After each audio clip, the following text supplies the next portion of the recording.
Hey guys, this is Gameplan. Welcome back to Touhou, the Genius of Sapphires. Last time we ran through the inner workings of Ante, and we got a whole bunch of cool items. Actually got pretty much everything in the stage. The only thing we were missing, I think, was the Kuzinat sword. Unless the demon guy dropped something that I didn't know of, because I only saw one of him. And nope, just the very rare Devil's Hat that I've never actually gotten something from. Huh, he also has 25 Divine Barrier, so yeah, they're kind of nasty enemies. But there's enough of that because we kind of already have a lot to go on here, so let's just get to it. We have our party here all set up, very nicely leveled actually. The levels are a fair bit higher than the last time I did this, so I've had a couple of goes at this. I've managed it both times without too many issues, so let's just go ahead and show what we've got. So Marissa rocking the Merlin staff here. I think the magic booster would be okay, except the Merlin staff is just stronger, so we're going with that instead. Same stuff she's been running the entire time so far. She's just got magic buffs and some HP because she's fairly fragile otherwise. She's still fairly fragile anyway, but you know, she's slightly less fragile, and that is the main thing here. Notori needs... Honestly, Notori could probably do with more MP rather than the Rage Choker here, and that is something I should consider, or actually more likely she needs it over this. So, do I still have the magic ring around, or did I put that on somebody else? No, it should still be around, so let's just go ahead and find that real quick. There we go. Because in my run so far she's been running out of MP because her attacks are expensive, but basically she is going power with extra bomb stuff. Honestly, this bomb is not that useful, I don't think. Again, she's been running out of bombs before actually using all her stuff, so maybe this can actually go instead, and then I can put that on OHKO for commander stuff. Yeah, just some last second changing on stuff there. Satori is running induction massively, and the sexy underwear, so that it's kind of ironic almost putting that on Satori, but basically mind control is a thing here, so it's important to have that as an option. So this is Satori's entire thing here, I guess. She also has the Portrait Dakimakura shield, but that won't really come into play. The shields are not important when Alice is in the party, let's just put it that way. Sana is entirely unchanged, so we won't talk about her. And then for Alice, well, she just has her greaves because that's what I have made for her. I don't think it really matters what weapon she uses too much, so long as it's not a lance, so that she can't use a shield. And yeah, this is just a generic thing there. She has now resistance to every physical element. I don't know how much that matters, but yeah. And then some magic defense and resistance because they're very low stats on Alice naturally, and dark resistance because of Eirin using dark attacks. I would put the Echo Amulet on, but then Alice would have a light weakness, and Kaguya actually uses light attacks, so I don't want to have a weakness to that. And then Moko, commander wise, she just has the usual stuff here: Melon Sword, Rabbit's Paw. That's the only stuff that your commander generally wants, that, and maybe the Acute Soul now, which is good because the Acute Soul will give us +1 bomb for 1 extra revive, which is quite nice. Skills wise, let's go into that next. Sure. Skills wise, Mirrors is set up for Master Spark stuff as usual. This is my go-to boss battling sort of thing here. Final Spark is pretty powerful, even if I can only use it once because of that ridiculously high cooldown. It's still 6 turns even when I have the Master Spark tree marginally set up, so if I wanted to focus more on this stuff, then I would power Master Sparks a lot more, and they would do more damage and be more fun that way, but I don't really have the growth points for that because I still need Marissa's other stuff. But regardless, the Sparks are stronger than Earthlight Ray, so that's why we're going to use them anyway. Satori is set up with Rage 8, so you can already see where some of our growth tree stuff is here. And she has her spells here as well, so Purgatory Impale, Zero Kelvin Buster, pretty good skills to have. Purgatory Impale is the one I would like to use more often, except that it does hit both targets, and that isn't always a good thing. As much as you would think it's just automatically good, it's not necessarily. So Zero Kelvin Buster single target hit, plus the fact that it's a little bit stronger, can help out, and that's what we're going to be running that for. Otherwise, yeah, just running the opposites here, Pororoka and Sunny Strike, for the same reasons, really. And then Element Bullet will actually help Rage 8 have a lower cooldown, and we'll see why that is later on. Satori is on max debuff duty here. I've taken all of the points out of her learning tree, so her learn skills are kind of bad here. So instead we have Insanity Eye for inflicting Berserk. This comes from putting 5 points into her eye tree. And Mystic Eye Beam is from having 3 points in said tree, I believe. This instead of Destruction Beam, partly because of cost, partly because Destruction Beam's not going to be very powerful since I did cut the learn tree all the way out here. So yeah, sweeping for Dispel in case of buffs on the enemy, but this usually won't matter. But it is there and it has worked before, so yep. And then the debuffs, the most useful debuff being physical defense. Physical attack is quite nice as well, and accuracy I think I landed once. So yeah, I don't think the accuracy one is too important, but it's there anyway just in case. Sanai, fairly standard setup, except she doesn't have a revive power anymore, because I was noticing Rage 8 missing in my practice runs, so I have an accuracy buff instead for to make sure that it doesn't miss, because I do not want to be missing my attacks with Natori. It's funny because Natori is actually really accurate too. It's like she has like 160 accuracy right now or something, but yeah, I guess she just misses sometimes because of a penalty on Rage 8 or something. Or multi-hit moves in general seem to have a penalty that way. Anyway, Alice now has Little Legion, and blocking core elements with Spectrum Mystery is never going to come into play, so I put Tibetan Dolls in just in case somehow I end up really low on health with 2 or 3 characters, and I can cover them without penalty. And Dolls Fanlax instead of the Bomb Skill Marionette, because Little Legion is just better. Or, you know, there's no point in using the Marionette Bomb skill when you can Little Legion.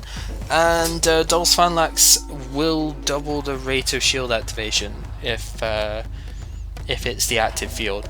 It probably won't matter, because Alice's shield, I believe, has 100% activation rate when covering anyway at the moment. So, honestly, this shouldn't come into play, but I may set it up if I find that it becomes important to do so. Most likely won't though, but it's there anyway.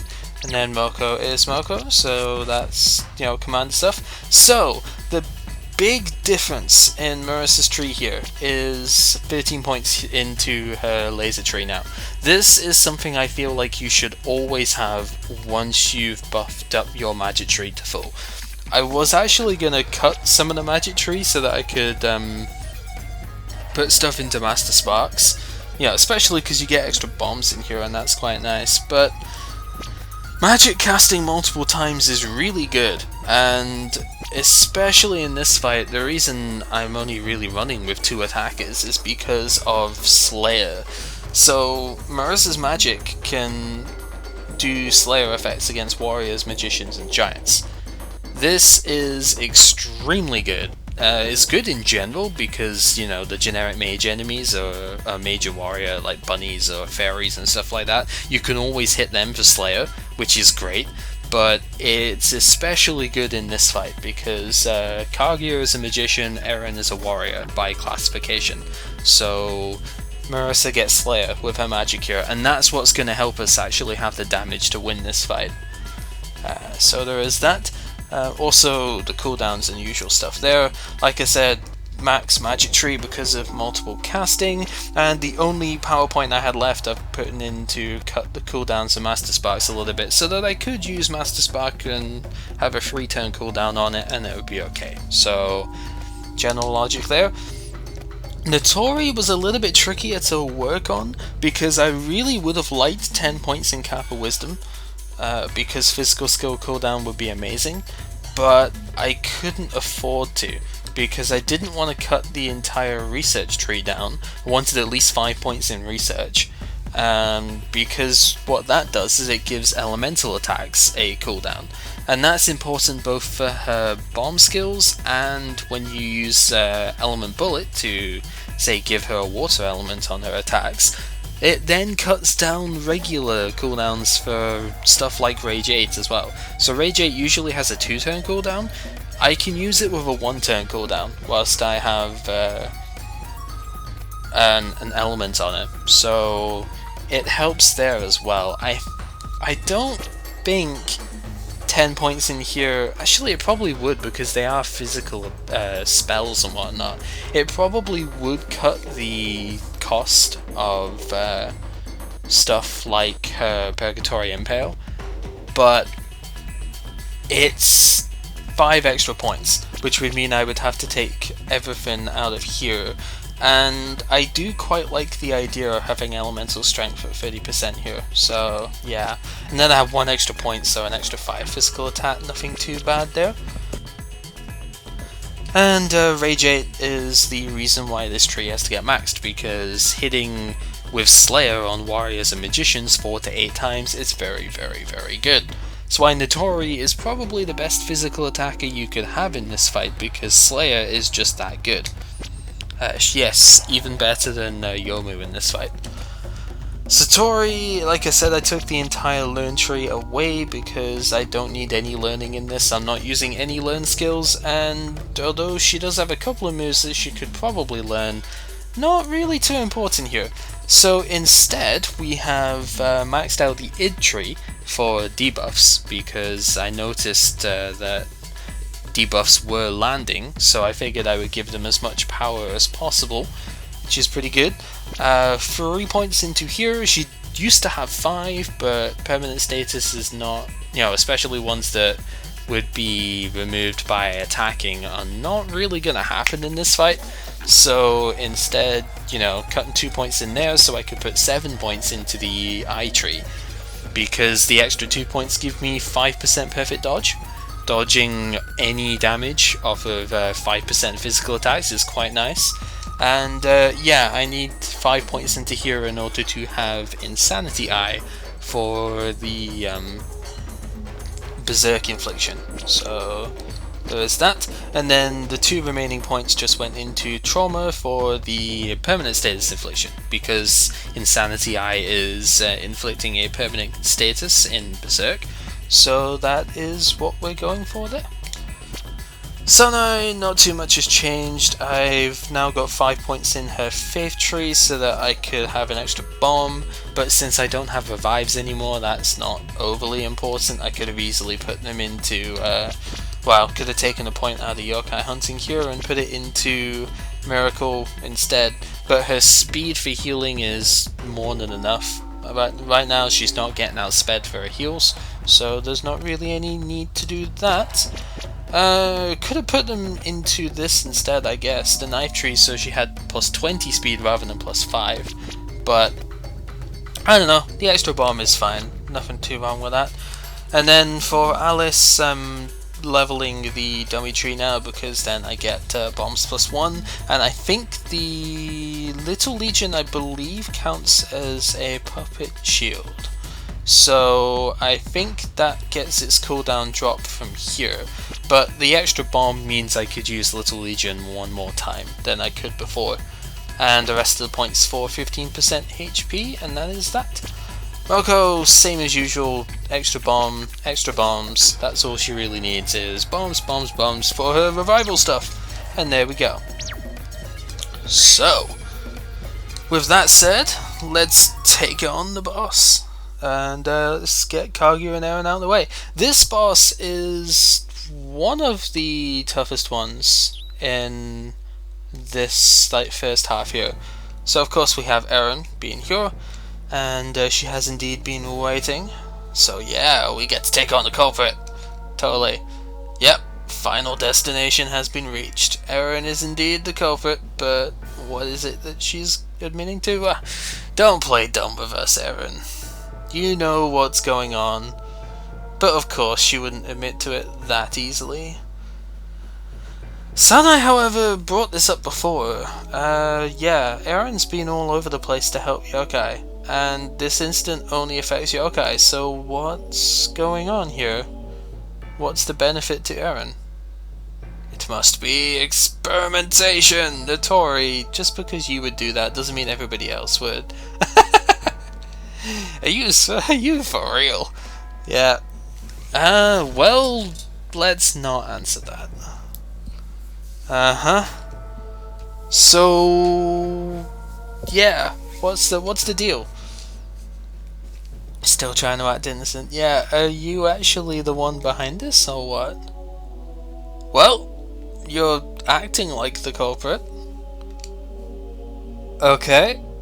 Well, there's a confession. Game over, guys. We found the culprit. Let's beat him up, and that's it. You finally reveal your true colours.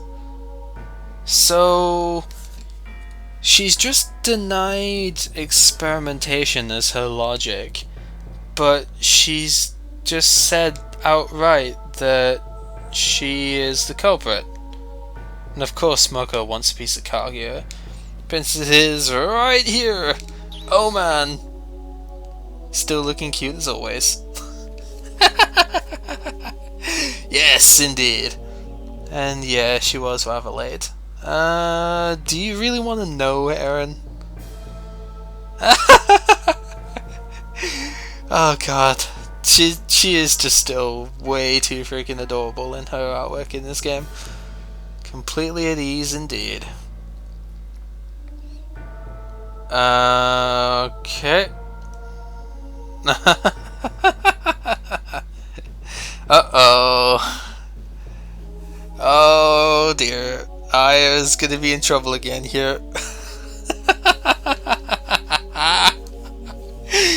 Oh man, if she didn't want stuff getting out to people, then she really wouldn't put it in a newspaper, right? Moko's like, what nonsense is this? I wonder who would possibly spread rumors here. Oh dear. Yeah, Aya really needs to pay a bit more attention to what she's reading here. And everybody's like, oh dear god, why, woman?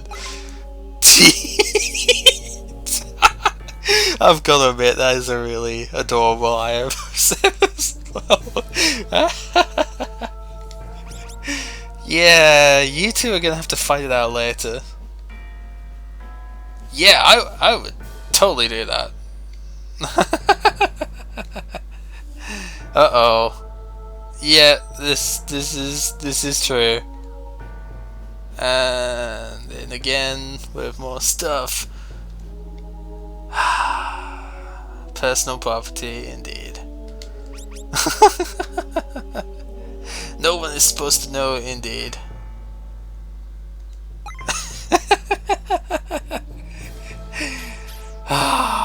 See, this is just it. Like, you write these dumb things and it gets put in to, you know, random people's houses, and just it's just gonna split the group apart. Yeah, such horrid teamwork indeed.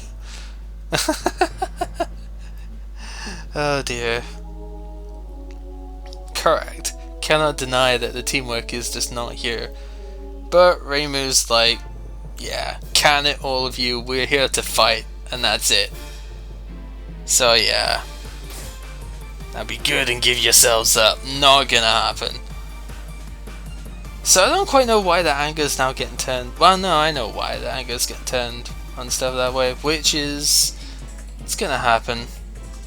So, before we actually do all the fighting here, yeah, why would they start the instant?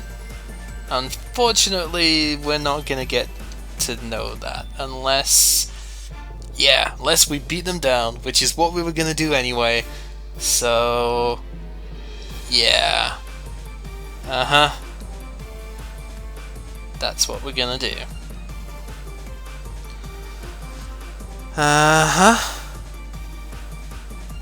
Satori?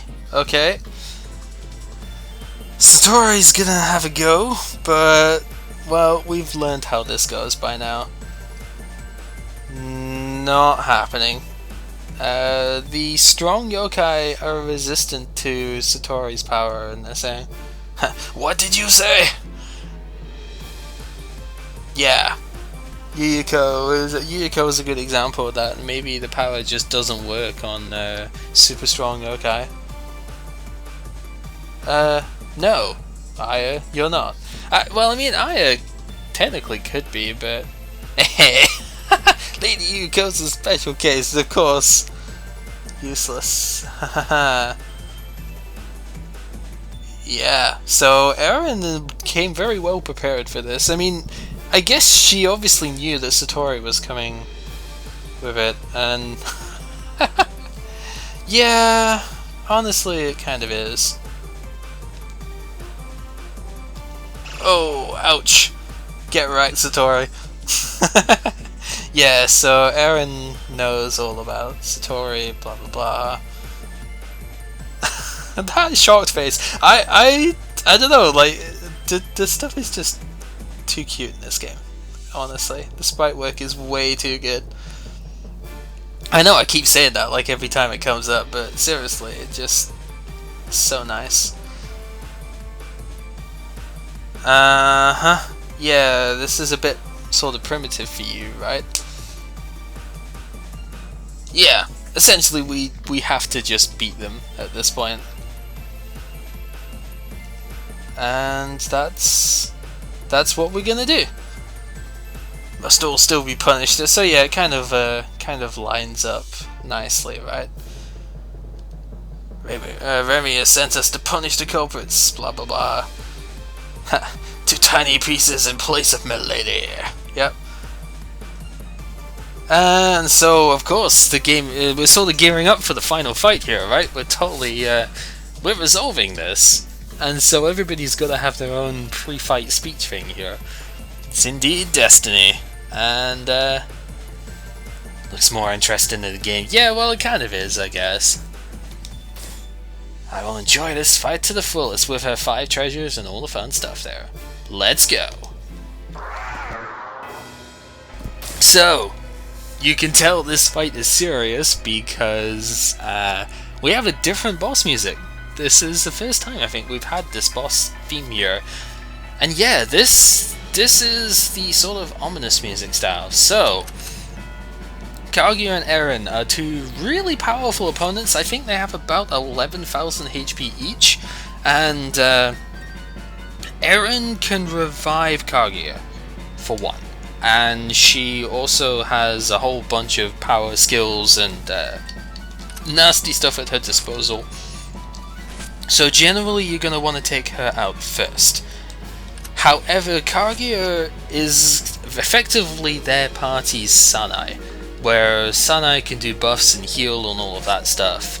Kaguya kind of does the same for their side. So you kind of need to take Eirin out first because she'll revive Kaguya otherwise. However, if you don't take care of Kaguya's stuff, then you will quickly find yourself succumbing to the sheer power of everything here. So, the way we're going to do it is we're going to inflict mind control statuses on Kaguya.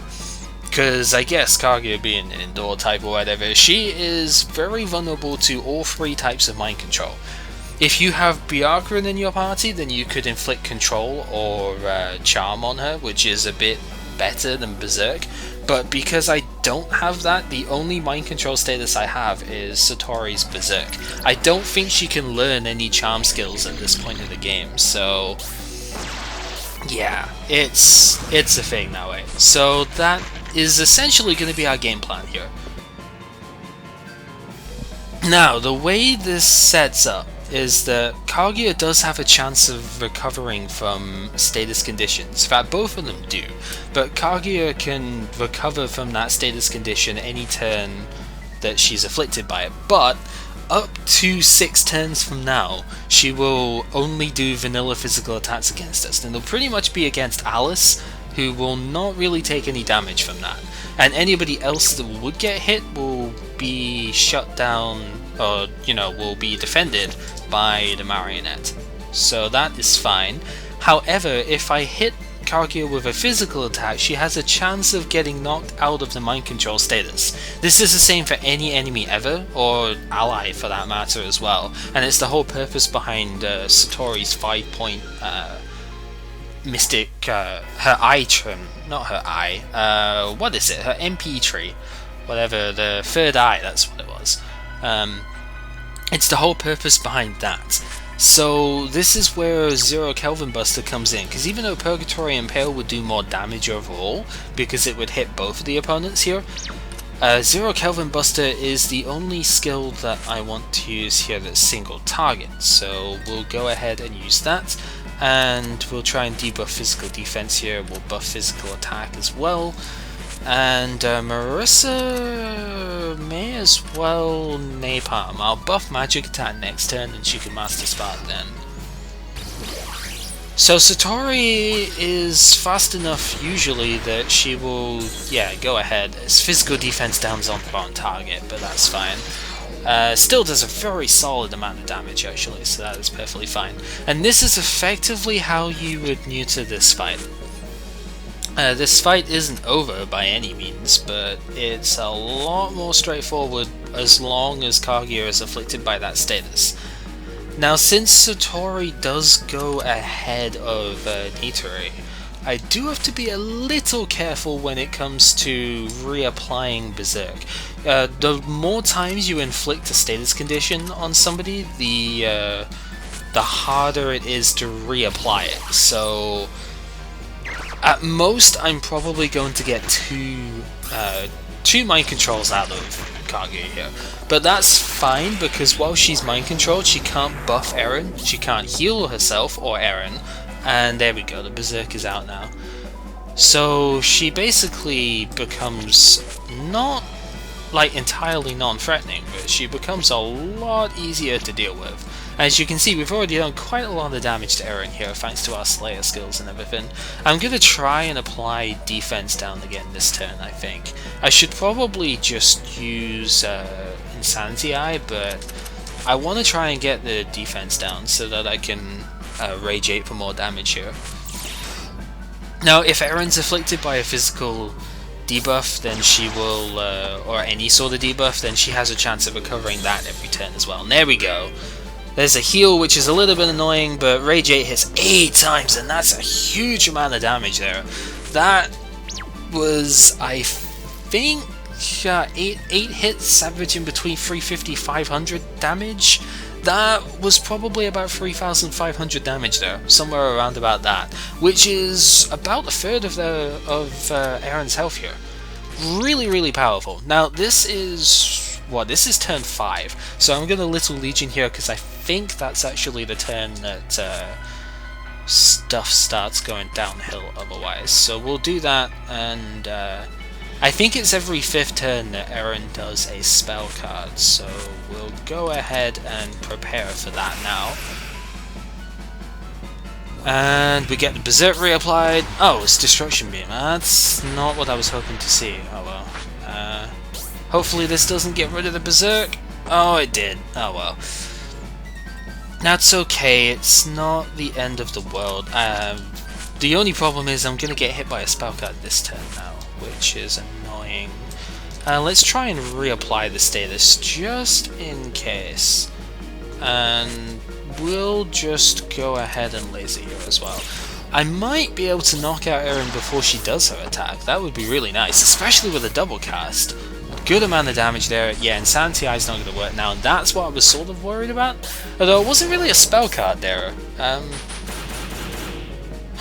I think that attack can inflict some nasty debuffs, but I would have to look it up because I don't actually remember what it does.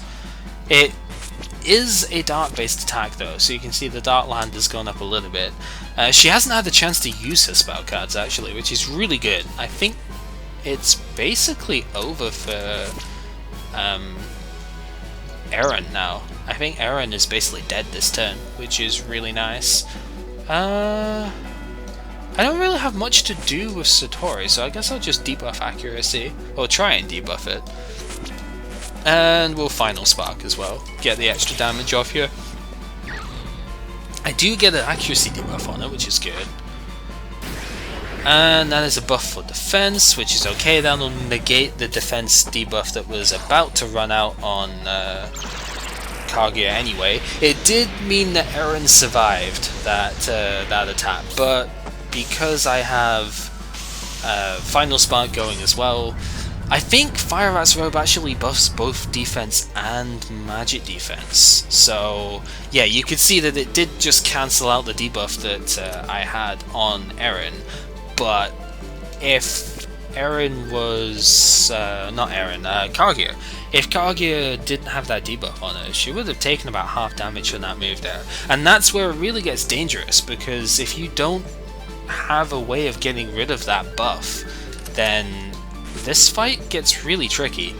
It should be noted that Sanai and actually Reimu's a fooder of is it Dispelling?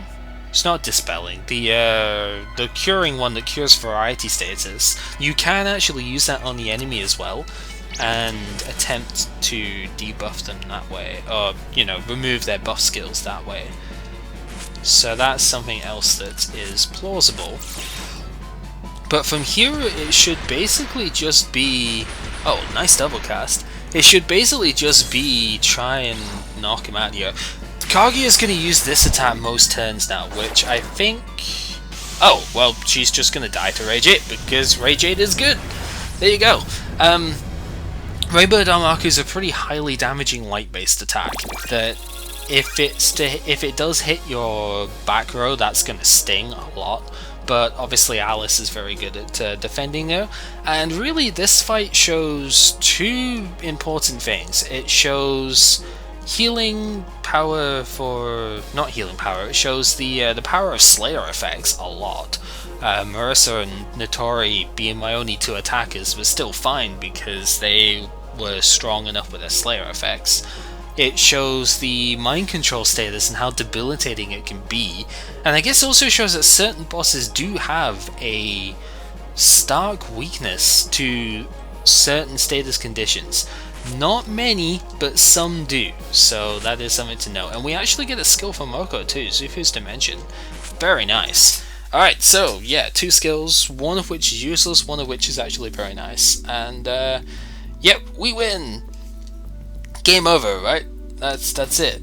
But if it's game over, then why did we just get experience and all of that stuff? Yeah, they've lost. So, stop the incident, please. Not happening. What? Why not? Why is it not happening? What's that supposed to mean? Yeah, maybe we need to punish them a bit further, who knows? But apparently it's not them that started it, but Eirin said that it was. No, yeah, this incident was arranged by... Well, technically arranged by does not necessarily mean started by. Uh-oh. Putting on an... Oh, snap. It's not them after all. Is that true? Why would you ask when we've already... Yeah. Well, I guess... That's interesting actually, that she tried to read Kaguya only before, whereas you can read Eirin. Huh. What did you expect? Yeah, the trick hasn't been sold. Okay. What trick would that be then, I wonder? Alright, so... Yeah, why would you act as if you were the culprits? Well, cute face Kaguya is going to tell us why. So we're waiting for... Oh dear. Why don't I like the sounds of that? Yes, I think you'd better explain. So, yeah, Mist is indeed similar to Hourai power, but Hourai power... Okay, apparently Hourai power is entirely unique, so it can't be the same power. So... it's similar, but not exactly the same. The problem is the other... Okay. There's only one... Oh, well, yeah, I guess because they are from the moon. Yeah, it could well be a moon person. And Kaguya fled from the moon because, well, basically being exiled and whatnot. She doesn't want to get taken back there and spend an eternity in prison, etc. So... if it indeed is a Lunarian, then we couldn't have had these two acting recklessly. And then, of course... oh dear. Reimu is basically the one to resolve the incident. And she's going to act in place of Kaguya and Eirin, and so... yeah. Just one problem. Why do we need to fight? We needed to fight because if we end up finding Lunarians, then apparently, despite having already kicked these two's asses when they first came into Gensokyo, apparently we needed to be tested again. That's pretty much it. Yeah, so that was that. But something else to go on? Ah, clever. So now, how did you guys see it behind the door? It's the same ones from before. Did not prepare enough. Not really, no. So, the real perpetrators actually just watched our fight there. Who was that just now? The way that Marissa's stuff has been translated in this game is really funny. So, whoever they were the real culprits behind this. New enemies, huh? Yeah, Kaguya wasn't the one behind this after all. And indeed, it was a bit of a waste of time. But, yeah, that's what you've got to deal with as an incident resolver. All the people on the actions of Reimu will be pursued. Oh man, so yeah, apparently that's a thing. Yeah, so that's what we're gonna do. Oh yeah, uh-oh, that doesn't sound good. Kaguya, you really shouldn't antagonize Moko. Yeah, why would you? Afterthoughts indeed, yeah. Well, I guess... yeah.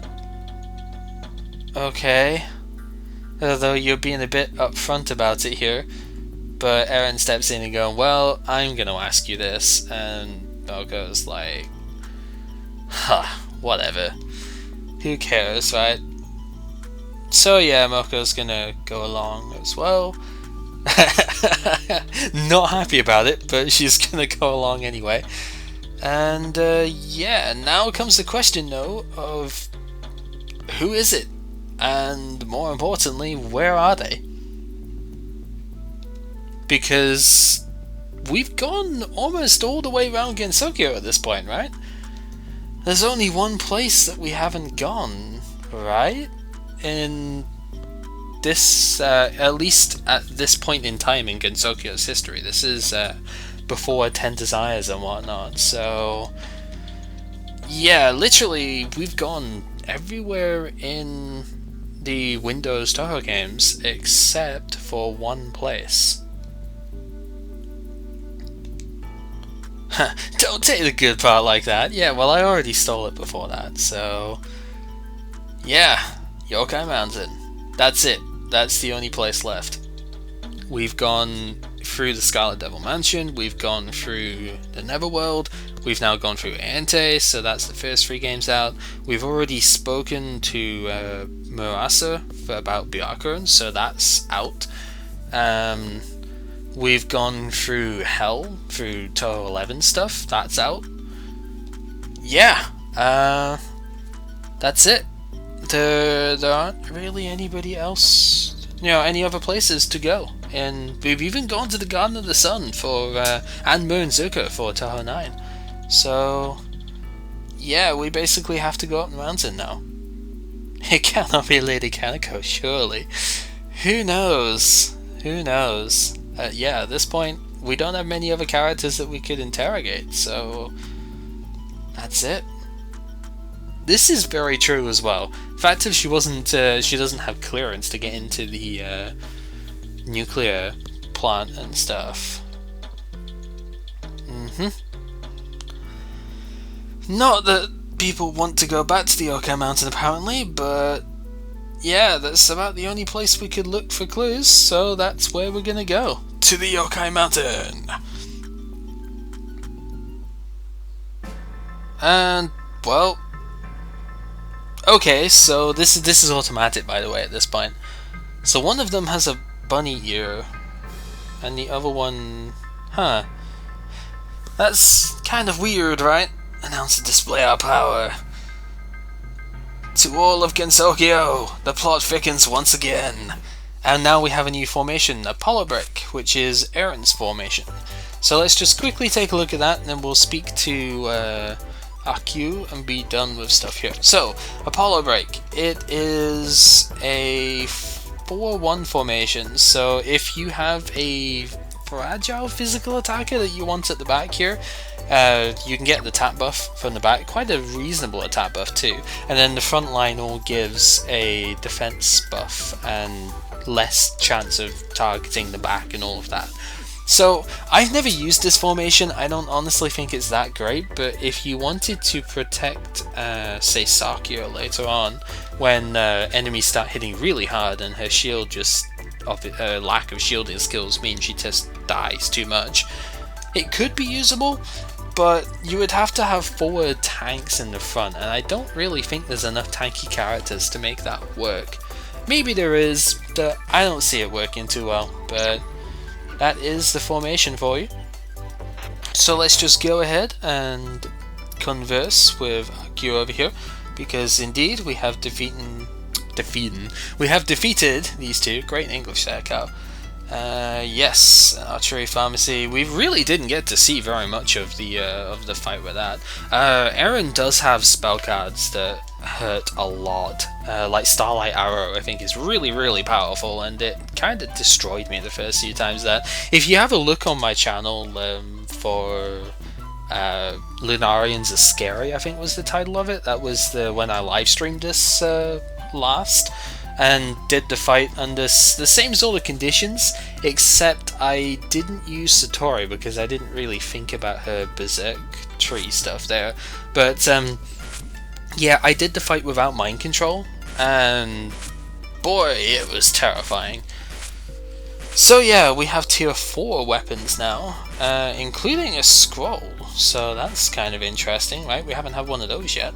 And then we have another lightweight shield, and we have some higher tier armor too. One for Reimu, for Sakuya, for Yomu, and then we have the Atman coin too as well, which is for extra lives. But we can quickly go and show that off. So let's do that. And then before my voice entirely dies, we will end the part. So, the stuff that we got Divine Spirit Gohei, which increases amulet damage a lot. This is actually really nice. And you can see we need Youkai Mountain Rock for the next tier of stuff. So tier 4 needs Mountain Rocks. As you can obviously tell, we are, you know, going to be going to the Youkai Mountain next, so it makes sense that we need rocks off of there. But yeah, compared to this, it's a big buff in her amulet damage, so that's cool. And the disable status resistance is fairly nice as well. Pretty good go ahead there. Marissa's Broom gives her casting speed up. Not really the most useful of ones, but I guess it'd be a big change compared to the stuff that I'm using at the moment. And well, it's not terrible. There are definitely ways of making good use out of this, but I probably won't make it. I'm just not really feeling the need to make this. I would rather save the magic mushrooms for when I could get like bombs up or higher damage off of stuff there. The Arrow Cobra, on the other hand, Arrow Cobra, is pretty nice. You can inflict venom with this, so Sanae's weapons tend to alternate between paralysis and poison, and she's good against paralysis with this and takes a lot less poison damage, so it's quite a nice weapon.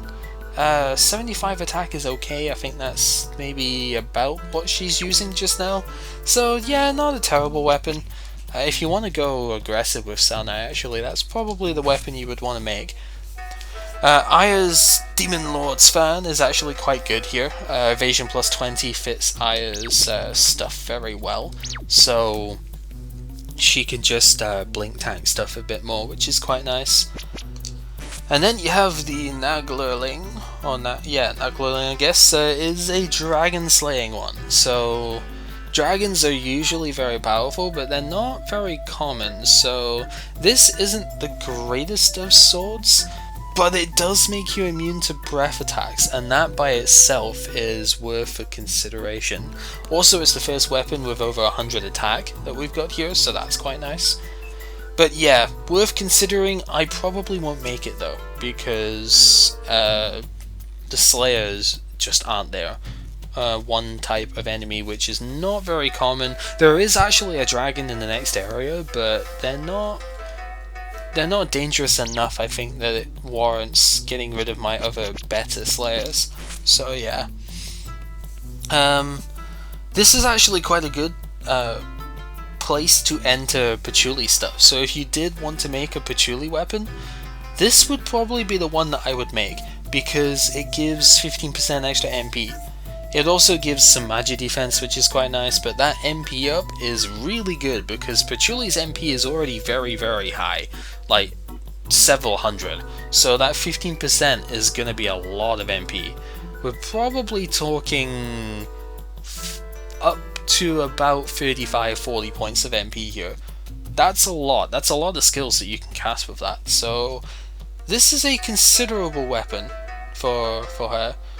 Don't know if I'm going to make it, because I don't know how many rocks I'm going to get, but it's worth a look, so bear that in mind. The Tori goes back to having spread-based stuff instead of her extra accuracy and slayers with this tier of weapon, so it's a huge accuracy cut. It's a fairly powerful weapon, but I probably won't make it just because the accuracy is that bad. And I like having the extra slaying power rather than the spread attack here, I think, because most of the time I'm not going to be using basic physical with Notori, and that's really the only time that the spread attack would work. So not worth it in my opinion. Then, yeah, this is the one I was thinking of before for Alice. This is probably her best weapon for the main game, if you don't plan on attacking too much with Alice. Because you get a slight resistance to every magic element, which makes up for the fact that Alice doesn't have magic defense. Very good weapon. I most definitely want to make this at some point, but it won't be the first weapon I make because of, you know, lack of mountain rocks and stuff. If I get some drops for mountain rocks, this will be one of the first ones that I use those drops on. But if I don't, well, yeah, we'll see. Then we have Dark Power for Satori. Again, probably won't make this though, because it doesn't give much more on magic attack and induction, and it obviously removes my poison enhance, which is one of the reasons Satori is doing so much damage right now, is that she has extra power on poison attacks. So yeah, it's a good weapon, and it's good if you're just looking for extra power and stuff. It would be nice for if you had a multi-target dark attack, this would be quite nice. Say if you had Shadow, it's not Shadow Boom, that's the Shadow Burst, I think it's called, the AoE dart move. I don't know if you could get it by now, but if you do have it, this is a good weapon for that, because then you can use that against the mage enemy, the basic fairies, and it's powerful, but not really something I'm interested in because the poison is just more potent to me. So yeah, that's my take on that. Then we have Youmu's weapon, which is very nice, and I will definitely want to make this because Youmu gets a more accurate weapon too, with a lot of critical hit chance. So this is a good weapon. This is something, probably the first weapon I want to make when I get Mountain Rocks, because 95 attack with that accuracy is good. And the Slayer effect stuff is kind of wearing out now because Youmu is still using her tier 2 sword, so she could definitely do with a bit of an upgrade, and this is as good an upgrade as we're going to get for that, so definitely worth it. Then we have OHKO's weapon, which also has a Slayer and some extra crit rate. No status condition though, so depending on how much you rely on that status condition, you might not want to make this one.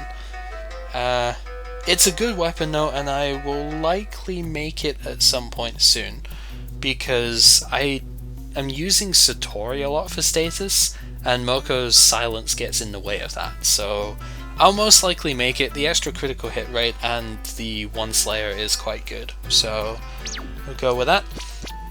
And then we have a Byakuran weapon, so this is interesting, right? We haven't actually got Byakuran yet, but yeah, maybe a bit of foreshadowing on that, because we actually have her weapon, like, from this setup. So this is her tier 4 weapon, as you can see with a Mountain Rock requirement, and Byakuran's weapons are slash based, although she won't be doing physical attacks too often.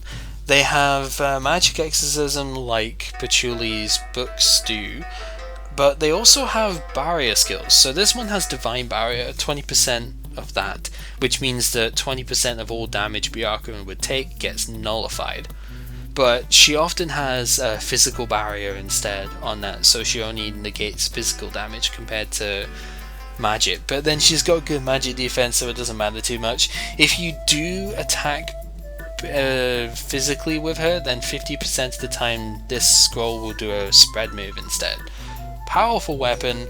It's the only character specific weapon that needs a magic medal, so they're always going to be easy to make so long as you have the blank scrolls and the Mountain Rock, or the tier weapon for it. So yeah, that's going to be one of the other, like the second weapon I make probably. So then we have the Thunderhead Buckler, just the lightning version of the basic shield that we've been getting. Could make it because it's fairly potent actually, it's good for a lightweight shield, so I might end up making that at some point. But then we have some new armor here. Which ones did we get? We already had this, that's a sunflower seed. I actually have a spare sunflower seed now, which is quite nice. We got, oh, it's Reimu's one that we got, so Reimu gets some good light resistance and just good resistance in general there. So it's not a bad armor, probably won't make it, but that's because I have other stuff that I can do instead. But it's a good armor if you need the extra bombs, so I guess don't neglect it too much. What else have we got? Is this... oh, that's Celestial Peach, that's just a basic thing, so we actually don't have any for those two yet. Llama Robe was Sunflower Seed, so it was just heavyweight ones, huh? Yeah, because we got Sakuya's one for 15% multi-strike. Pretty reasonable. Kind of difficult usually to justify the silver tray cost though, but if I'm not going to make a weapon, then maybe I'll make her armor for this tier instead. That's something I'll consider. And then the other one we got was Youumu's one, which I will probably consider more, because this is really nice actually. Physical strike by 15%. I guess if you get hit by a physical move, you've got a 15% counter rate or something. Counter rate, I guess in general, is something else. We tried to discuss this before, but I don't really know the differences there. The reason I would consider this armor though is +2 bombs. Youmu's bomb skills are really good, but usually are difficult to use many of because she doesn't start with many bombs, and I don't have enough power points to grow, multiple trees up here. So that's worth a consideration. This might just be the area that we upgrade Youmu in, and that'll be that. Finally, we did get the Atman coin too, so if we were to have a spare magic Youkai Mountain rock even, then we could get +5 lives. But lives are usually not that important. If you're dying so often that you are running out of lives, you should be going back to heal more often. Accessories to increase lives are really just not that good, so I've never bothered making them. I would definitely have made the bomb version though if we got that, but we did not. So this has been GameCloud playing Touhou, the Genius of Sephiroth, and next time we might not immediately go up to the Youkai Mountain because I think there's a few things that I could gather at this point that I would like to show off first. We'll still do some Youkai Mountain stuff I think, but I want to show some bits off first. So yeah, we'll do that to start with and then see what time we're at and all of that fun stuff. So that's what we shall do. Until next time, take care.